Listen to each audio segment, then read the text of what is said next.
3, nós vamos ler com os irmãos de 1 a 10. Gostaria que fosse a versão NVI. O Emanuel já colocou para nós ali.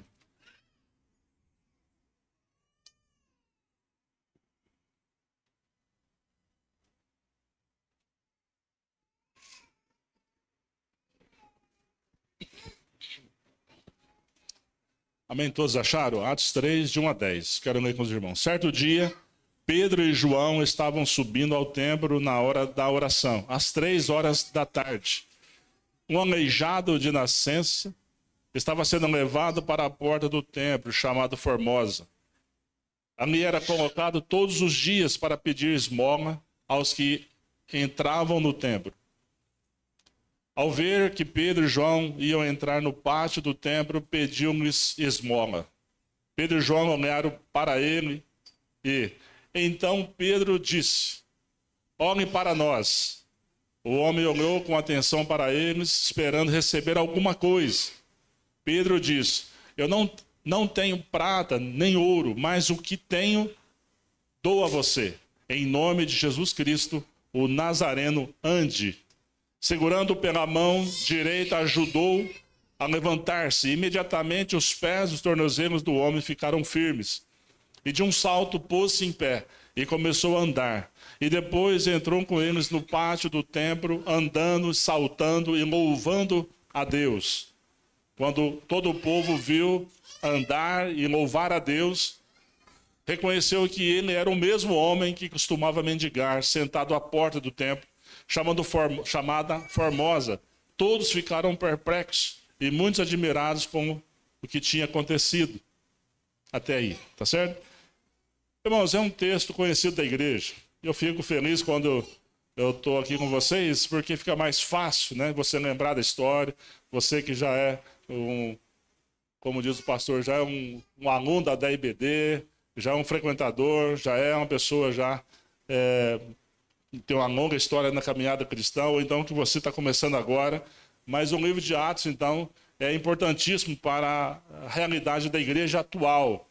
Nós, quando olhamos para o livro de Atos, nós focamos para o livro de Atos, nós dizemos da igreja primitiva, nós dizemos do início, nós dizemos do cumprimento de um momento importantíssimo na vida da igreja, o cumprimento de tudo que Jesus, né, ele veio se cumprir. O livro de Atos começa a narrar tudo isso e fechar, né, um momento. E aí, num momento que os próprios apóstolos, os discípulos, vão distanciando já do judaísmo, dá-se início a um tempo da era da igreja. E nós hoje somos essa sequência.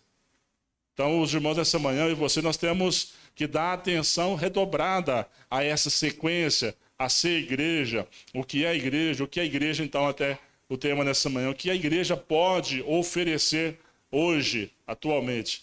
E nós vamos ver durante a mensagem que tem muitas coisas sendo oferecidas, mas nós vamos, principalmente, dentro desse contexto aqui do tema, está relacionado, eu quero que os irmãos, assim como Deus falou comigo, falem com vocês também. O nosso versículo-chave é esse, o versículo 6. Emanuel, pode deixar para nós, Emanuel?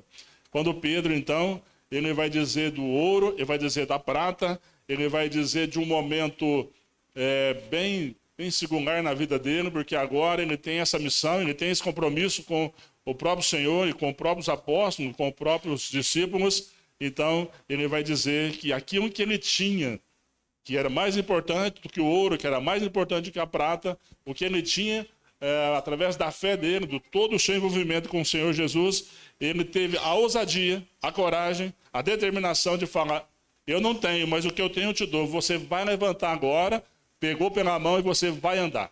Então aqui é o que os irmãos já podem imaginar, o que está relacionado, então, o que a igreja verdadeiramente precisa oferecer para a sociedade, a comunidade, as pessoas que não conhecem Jesus. Nesse contexto aqui, nessa manhã, graças a Deus, nós temos um grande número de pessoas que já têm essa caminhada, já fazemos parte dessa comunidade que já há mais de 2000 anos nós fazemos parte e podemos, na nossa geração, no nosso tempo aqui nessa terra, podemos dizer que somos a igreja. Somos a igreja, somos membros do corpo de Cristo e estamos diretamente relacionados a toda a história desde então, desde esse primeiro momento até o dia de hoje. Mas antes de entrarmos aqui nos pontos que eu quero destacar com vocês, vamos ver aqui o contexto do livro de Atos. No capítulo 1, nós não vamos ler, mas só ressaltando aqui o que está acontecendo, o que é a história aqui agora, por que Pedro, por que essa situação de milagre e situação de poder de Deus começa a manifestar através dos apóstolos de Cristo. E no primeiro capítulo nós temos a promessa, né, do derramar do Espírito Santo. Capítulo 1 de Atos vai narrar do capítulo 1, do versículo de 1 a 5, vai narrar esse mover do Espírito Santo, esse derramar do Espírito Santo. Ainda no capítulo 1, nós temos o fechamento ministerial de Jesus na terra, que está lá do versículo 6, né? 6 e o versículo, capítulo 6, do versículo 6, está lá no sentido aonde Jesus tem a sua ascensão.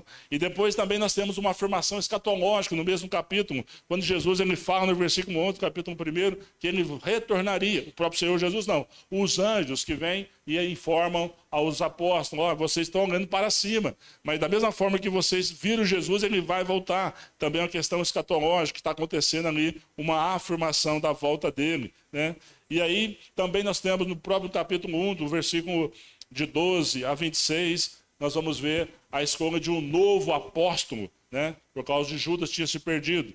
No capítulo 2, no mesmo contexto que estava acontecendo toda essa história, é o derramar do Espírito Santo, aonde eles foram cheios do Espírito Santo. E nós temos a primeira pregação de Pedro, que está no versículo 14 a 36 do capítulo 2.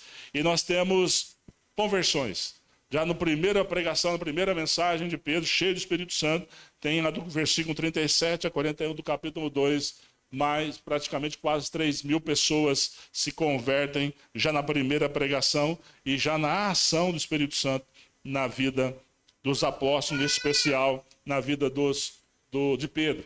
Nós temos também como que era a vida já dessas pessoas, como que era a vida da comunidade, que está no capítulo 2 também, do versículo 42 a 47, aonde essa comunidade, então, já estava reunido, já estava se reunindo, já estava se encontrando. É bem conhecido aí, de 42 a 47, eles viviam diariamente, eles estavam unânimes, eles estavam em orações, eles estavam seguindo as leis, as ordens dos mandamentos que o próprio Pedro, a própria igreja já estava se fortalecendo. E chega no capítulo 3, tem porque no capítulo 2 vai dizer que o Espírito Santo, através de Pedro e dos apóstolos, dos discípulos, faziam grandes sinais e maravilhas, mas não tem a narrativa desses sinais e dessa maravilha. Nós vamos chegar no capítulo 3, que é o texto que nós lemos, do versículo 3 a 6, vai mostrar então o primeiro milagre narrado, que é um sinal poderoso, que é um sinal do qual Pedro e os apóstolos, eles só tinham experiência de ver Jesus realizar, curando, libertando e transformando a vida das pessoas no seu ministério, né? Então, nós entendemos que esse primeiro milagre, e dentro desse contexto já de igreja, já no primeiro contexto de saindo do judaísmo, onde os próprios apóstolos agora experimentando de tudo aquilo que eles viram através de Jesus, agora o próprio Pedro e João estava experimentando esse agir, esse poder, esta ação, o que ele tinha que oferecer agora, como que a igreja ela vai oferecer, porque se você pegar o contexto desse coxo, já há mais de 40 anos que ele era assim, e as pessoas, o máximo que poderiam fazer, tanto o judaísmo, tanto os seus amigos, era levar ele até o templo, era pôr ele lá fora para receber e pedir ajuda. Então, agora começa um novo tempo. Agora aparecem os apóstolos, dos quais é um grupo, no contexto, estavam dizendo que esse homem, esse Messias, esse Jesus, esse profeta, havia ressuscitado. Mas a fake news da época, a história oficial da época, que os discípulos mesmo simularam tudo aquilo, roubaram o corpo, os discípulos que eram pescadores, prenderam, conseguiram algemar os soldados da elite de Roma, para que pudesse roubar o corpo, ninguém viu, e aí agora contaram essa história. Mas agora começa através desse nome, e através do nome de Jesus, através da fé desses homens, da experiência deles, eles começam a agir. E esse primeiro milagre é que eu quero destacar para os irmãos nessa manhã. Realmente o que a igreja agora ia passar a oferecer para aqueles que não ainda tinham conhecida a verdade. Para os apóstolos e para Pedro, talvez ali agora, naquele momento, já era um momento já da ação do Espírito Santo na vida deles, onde eles passaram a ter fé, coragem e tiveram agora ousadia, foram determinados e agora eles estavam já caminhando naquilo que o próprio Deus, então, através do Espírito Santo, começaram a agir através da vida dele. E o livro de Atos, ele vai dar início, então, a esses Atos dos Apóstolos, que vai dar início à igreja, do qual nós conhecemos durante toda a história, do qual eu e você fazemos parte aqui nessa manhã. Eu pedi a gentileza de alguém trazer uma aguinha para mim, que eu esqueci a minha. Como já foi relatado, né, dentro desse contexto ainda, como já foi relatado em Atos 2, 42 a 47, a igreja já tinha suas atividades. E grandes sinais, como já foi para os irmãos, eram feitos através dos apóstolos. Obrigado, pastor. E aí nós entendemos que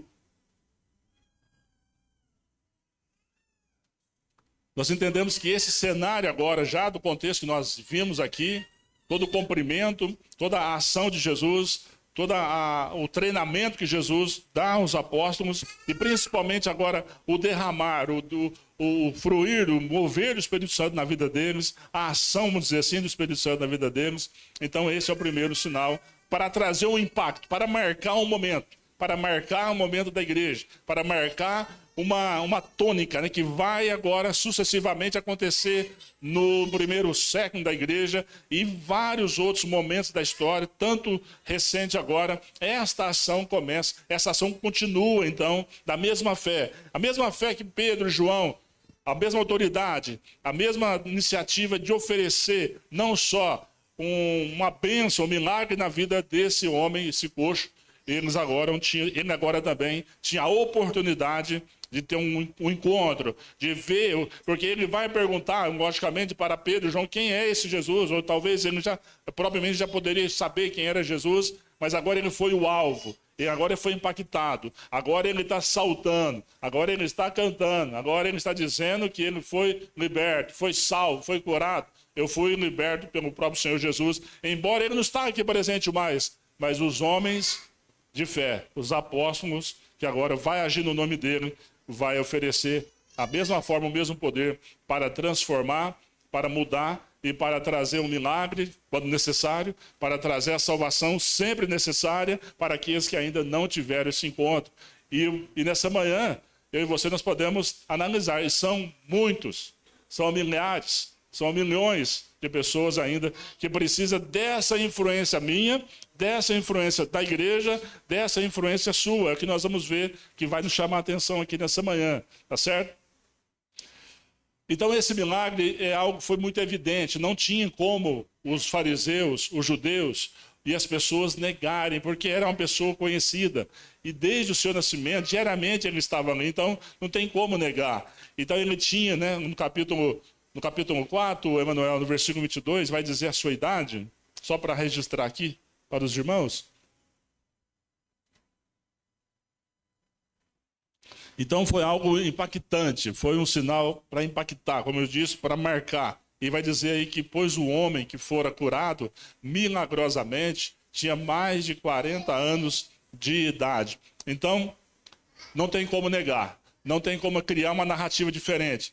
E abrindo um parênteses, criar narrativa parece que sempre foi, desde o Jardim do Éden, sempre foi a narrativa do nosso inimigo.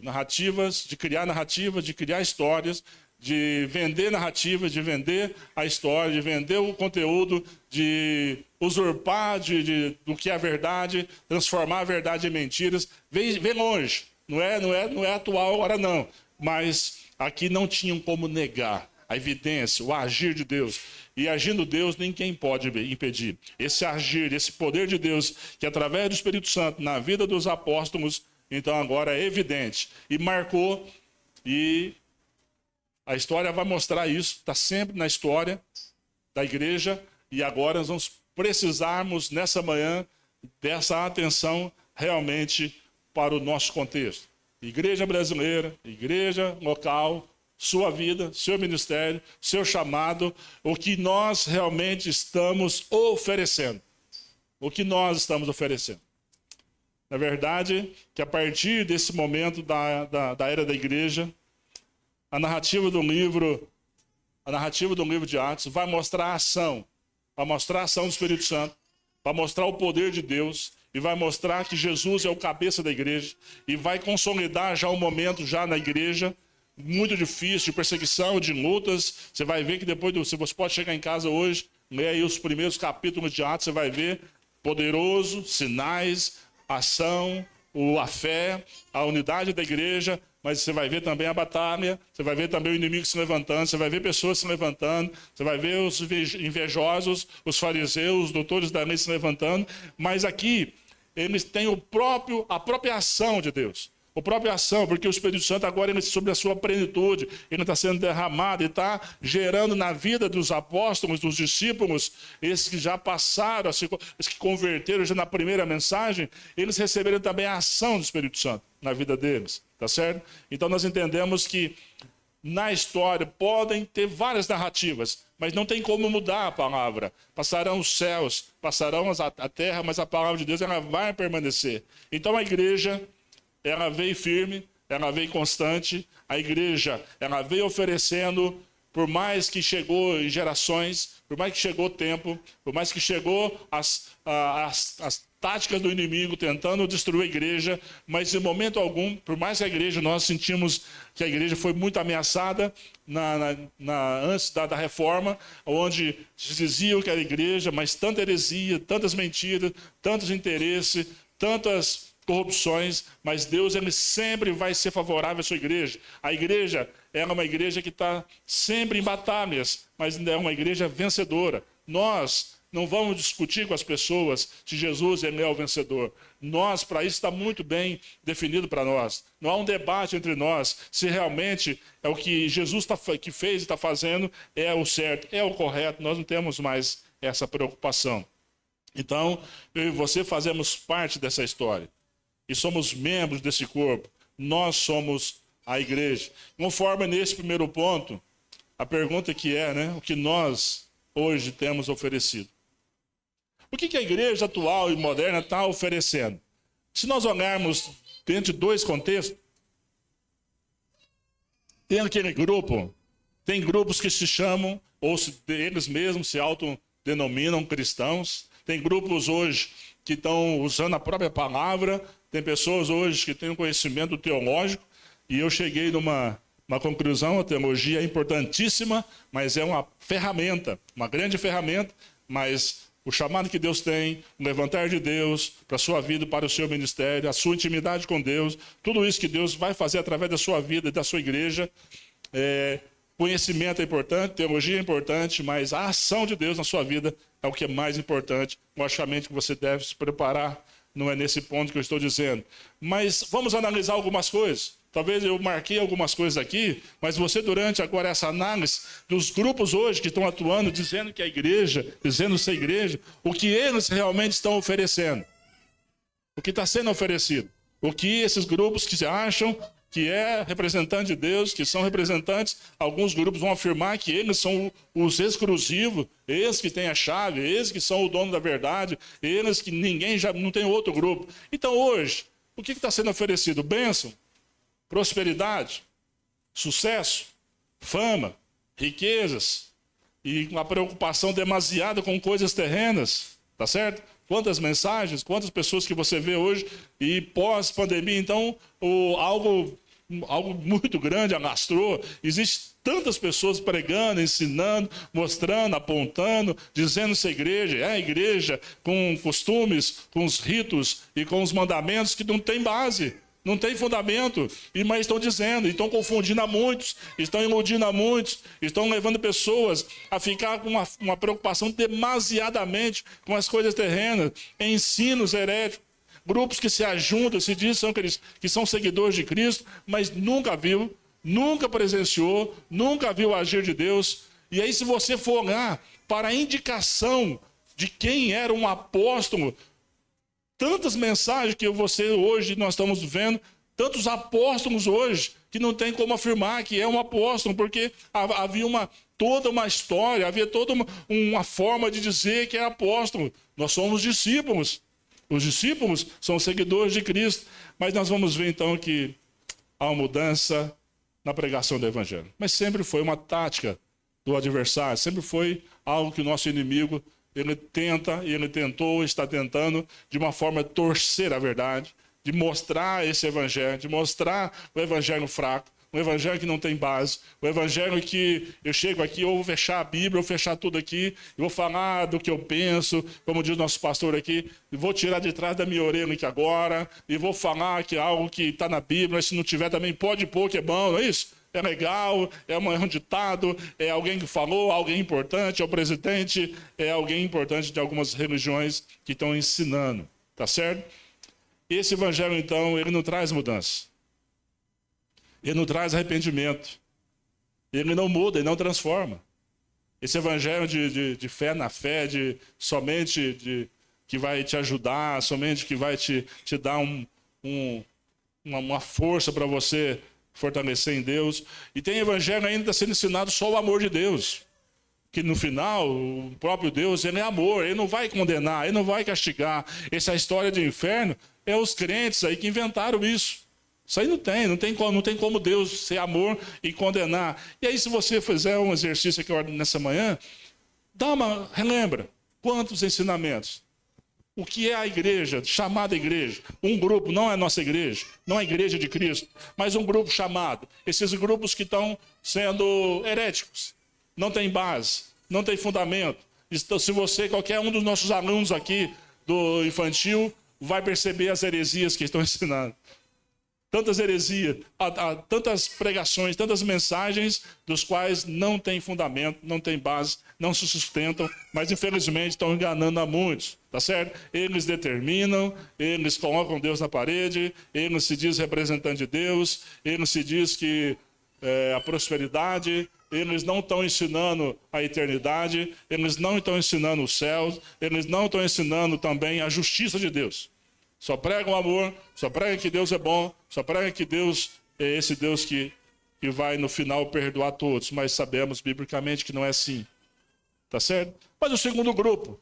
Mas esse primeiro grupo é fácil de identificar, muitas vezes, de falar sobre eles, até de criticar, até de falar, mas como é que pode? Uma pessoa se diz que é um apóstolo, um bispo, um pastor, e muitas vezes está se autodenominando e tem a coragem de chegar nas mídias sociais e colocar todo tipo de aberração e ensino herético, do qual os nossos alunos aqui, na hora, percebem. Mas peraí, o meu professor não ensinou isso. O meu pastor não ensina isso, não, está ao contrário, tá certo? Então nós, a igreja cristã, conseguimos identificar que são falsas religiões, são falsos profetas, são interesseiros, são corruptos, são mercadejos, aqueles que estão mercadejando com a fé para ter os seus benefícios. Mas agora a igreja, nós, eu e você, que é aqui nosso segundo ponto nessa manhã. Nós, a igreja.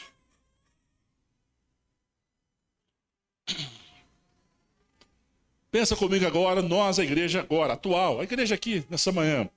O que nós, dentro de tudo que nós conhecemos, da nossa experiência, da sua experiência, da fé que você tem, do Deus que nós servimos, do poder de Deus que está à nossa disposição no sentido de fé, da mesma forma, do agir através de Pedro e João, a ação do Espírito Santo na vida deles. E nós temos um grande compromisso. Quando nós olhamos para essa situação primeira que eu disse, é fácil a gente identificar. Para o crente batista é muito mais fácil ainda, no sentido da profundidade do conhecimento que nós temos, tá certo? Do incentivo da igreja local, de ter um ensino, de ter algo correto, de mostrar o que é correto, de mostrar que nós temos a palavra de Deus, a Bíblia, como a nossa única regra de fé e de prática. Então, o que realmente a igreja pode oferecer? O que a igreja de Cristo, a igreja de Cristo tem oferecido? Eu não sei quantos irmãos aqui, mas existe um livro chamado A Sedução do Cristianismo.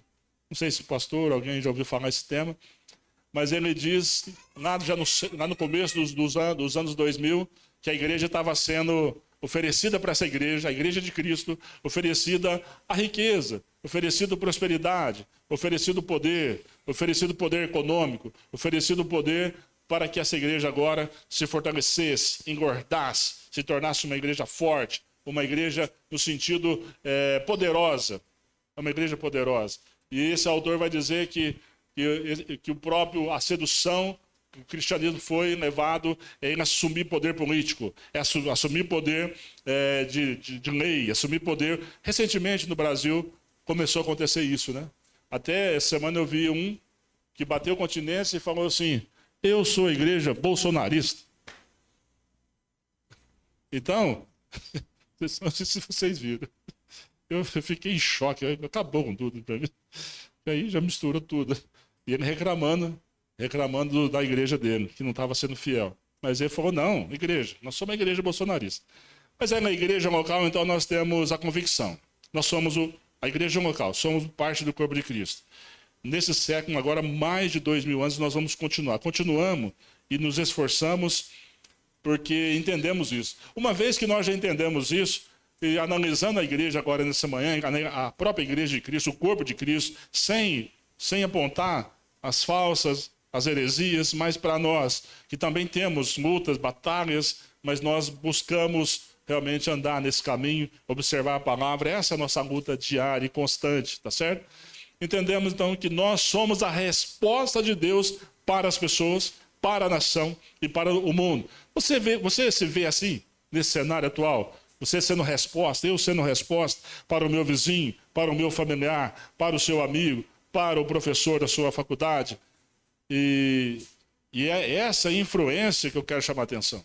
Essa oferta que eu e você nós temos. E aqui vai incluir também as crianças, os jovens, os adolescentes, tá certo? Porque muitas vezes nós temos toda essa bênção de Deus, nós temos toda essa convicção, nós temos a verdade conosco, nós lutamos para viver essa verdade, nós ensinamos para a nossa casa, ensinamos em nossa igreja, ensinamos através dos nossos ministérios, mas a ação contínua, a ação premeditada, a ação de influência, que muitas vezes ficamos no campo da educação, nós ficamos no campo da lógica, nós ficamos no campo do que é correto, politicamente correto, nós temos um grande poder de influência, nós temos uma ação tremenda do Espírito Santo, nós temos a palavra de Deus que não será jamais esquecida, Deus não vai deixar a sua palavra esquecida. E aí nós temos agora que ensinar, nós temos que anunciar a verdade, nós temos que mostrar que apesar de todas as situações que eu e você nós estamos vivendo, as pessoas precisam ser influenciadas pela igreja de Cristo. Nós temos que, eu e você, nós temos essa realidade. E essa realidade hoje, como corpo de Cristo, como igreja que é uma igreja apostólica, seguimos os ensinamentos dos apóstolos também. Nós temos então como o Senhor Jesus sendo o nosso único Senhor e Salvador, nós temos o privilégio de conhecer essa verdade, nós temos o privilégio nessa manhã de sentarmos aqui e ouvir a palavra que foi ensinada lá, já desde o início, através dos apóstolos, nós experimentamos. Quantos de vocês aqui, se eu chamar aqui à frente, você vai poder anunciar o que Deus tem feito na sua vida. Mas é a nossa influência agora, no cenário atual, do seu bairro, da sua cidade, da igreja local também, da nossa própria igreja, o que nós estamos como igreja oferecendo, mostrando, atuando, de uma forma já determinada, de boa vontade, com vontade de anunciar, de vontade de ver as pessoas realmente conhecendo a Jesus. E o nosso terceiro e último ponto, quais são os resultados disso? Quais são os resultados de uma igreja que vive e que agora oferece aquilo que realmente as pessoas precisam? As pessoas não precisam de prosperidade, embora Deus vai dar a cada um. As pessoas não precisam de morar somente nas suas mansões. E recentemente nós vimos que as mansões lá em Hollywood pegou fogo, muito fogo. E nós não precisamos de tantas situações que o mundo e a mídia, a sociedade está impondo sobre a igreja. E muitas vezes essa situação, esses resultados da sociedade abafa, oprime, tira a tua força, tira o meu empenho, tira o nosso tempo e nós deixamos o reino, a obra, o ministério, o chamado para outro momento. Talvez quando eu me aposentar, talvez quando eu me formar, talvez quando eu tiver mais força, quando eu tiver mais saúde, enfim. São tantas coisas eu e você nós temos, e aí os resultados. Gostaria de ler novamente com os irmãos aqui, Atos 4, Emanuel. Atos 4, 3, versículo 3 a 4.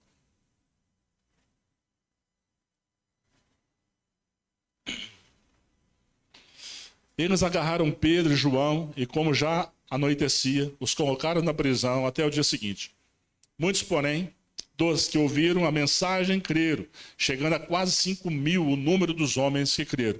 Meus irmãos, não tem receita. Nós já sabemos da receita. As irmãs aí, os chefes de cozinha, os mestres de cozinha aqui nessa manhã, têm a receita. Se eu falar para o Jojo, faz a receita da massa da pizza aí, ele não vai pegar a receita para ler. Está na cabeça dele, sabe?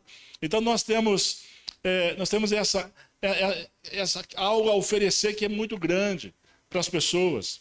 Nós temos os resultados dos quais, após esse evento aí, que Pedro vai pregar novamente, eles foram presos. Começa a perseguição ali. Eles estavam com a verdade, se na verdade eles foram presos.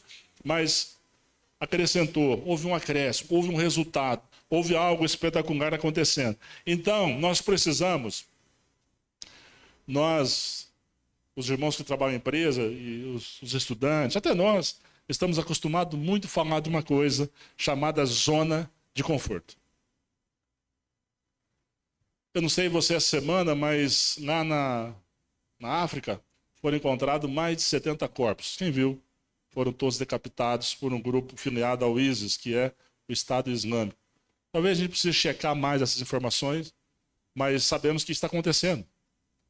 Perseguição, prisão, morte, por pessoas que estão fazendo aquilo que nós teremos que fazer também agora. Precisamos fazer mais. Se estamos fazendo, precisamos aumentar mais esse leque. Assim, eles puderam testemunhar do milagre e de muitos outros e deixar uma grande marca de obediência a Deus. A igreja de hoje é uma ação poderosa de Deus lá, através deles, tá certo? Nós podemos oferecer para o mundo o que o mundo e as pessoas precisam. Eu e você sabemos de cor o que as pessoas precisam. Sabemos que as pessoas precisam reconhecer a Jesus. Nós temos que ensinar a eles, mostrar para eles que só através de Jesus eles vão encontrar a salvação e a paz verdadeira e a eternidade em Cristo Jesus. Meus irmãos, é fácil para nós nessa manhã analisarmos. É muito fácil. Nós vamos concluir aqui.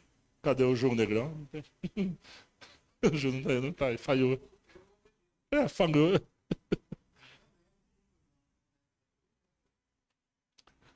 Essa é a palavrinha, né, Lucas? Nós vamos concluir que a resposta dos apóstolos, como foi a resposta deles, deve ser a nossa, meus irmãos. Deve ser a nossa. Logicamente, cada um dentro do seu contexto, cada um dentro do seu chamado, cada um dentro do seu ministério. Mas além dessas quatro paredes, todos nós temos um compromisso e responsabilidade. E eu vou dizer para os irmãos, não como crítica, mas também sentindo o mesmo desafio. O nosso maior desafio da igreja não é estar aqui dentro, não é carregar a nossa Bíblia, não é cantar, não é pregar. O nosso maior desafio que Jesus deixou para nós, qual que é? Ide por todo mundo e fazei discípulos. Meus irmãos, nosso maior desafio é fazer discípulos. E sabe qual que é a nossa maior dificuldade? Minha e sua? Qual que é? Alguém me responde? Fazer os discípulos. Fazer discípulos requer tempo, choro, oração, clamor, visita, abrir mão do tempo, abrir mão do lazer, para que nós possamos fazer discípulos. Se é nosso maior desafio, a maior missão da igreja não é prosperar, não é comprar megas, templos. Se Deus quiser, vai acontecer. Mas isso não é o principal. O principal objetivo é, então, fazer discípulos. Assim como eu nessa manhã e você se sente da mesma forma, que é desafiado a fazer discípulos, mas também é uma dificuldade, nós temos então que pedir nessa manhã a Deus, através do Espírito Santo, mesmo que encheu Pedro lá atrás, João e os outros demais, para te encher também. Porque é uma ação que não vai acabar enquanto Jesus não vai voltar. Se você me perguntar, a guerra, a luta vai até quando? Até quando Jesus voltar. A missão da igreja vai até quando? Até quando Jesus voltar. Jesus já voltou? Se voltou, nós ficamos. Oh, misericórdia. Jesus não voltou. Eu tenho a plena convicção, porque tem uma escatologia na minha cabeça aqui que ainda está boa. Está certinha para mim aqui e eu estou tranquilo. Jesus não voltou, embora alguns afirmem que já. É outra heresia que é ensinada. O que nós aprendemos? Temos grandes e poderosos exemplos, aprendemos isso. Exemplos poderosos nós temos demais, olhamos para o contexto bíblico. O que nós aprendemos? Que somos a igreja, nós somos o corpo de Cristo. E que um dia ele vai voltar, Jesus vai voltar para buscar a sua igreja. Está relacionado já no livro de Atos também já. E terceiro e último, nós devemos agir como igreja. Vamos oferecer aquilo que realmente o Evangelho de Jesus. Só isso pode libertar. Conhecereis a verdade e a verdade vos libertará. Tem gente que diz não existe verdade absoluta. Existe a verdade. A palavra de Deus não contém a verdade, ela é a verdade. Então se alguém questionar, pode questionar, não precisa brigar, não precisa bater nele, não precisa fazer nada. Mas você vai dizer, a Bíblia diz assim, e assim vai ser. Tá certo? Amém, meus irmãos? Feche seus olhos, vamos orar.